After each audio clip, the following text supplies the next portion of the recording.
choosing myself over chaos. He was folding his shirts into a suitcase, barely glancing at me, when I slid the papers across the bed. "You might need these," I said, watching his hands freeze mid-fold. The silence was thick, but he didn't look surprised, more like tired, like he'd been waiting for this moment almost as long as I had. He asked, "What is this?" But I could see he'd already read the bolded word divorce at the top. I told him to check the second signature.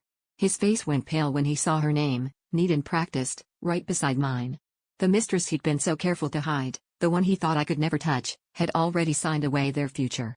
She'd come to me days earlier, tears and apologies spilling out over coffee she'd insisted on buying. She wanted him, but only if I let him go. Betrayed by both, I'd agreed, but not before making her put pen to paper. If they wanted a life together, they could start it with my terms. He started to argue, voice cracking, blaming me, blaming her, even blaming the universe for making it so easy for us to cut him out. I almost laughed. He hadn't noticed how lonely I'd been, or how desperately I'd wanted to scream every time he slipped out with another excuse. The mistress, now ally, had whispered secrets to me he'd never hear, making me realize how little of him I actually wanted to keep. As he walked out, suitcase heavy with regret, I felt lighter than I had in years. The twist wasn't that he'd left, or that she'd helped me push him away, it was the shock of how good it felt to choose myself over his chaos.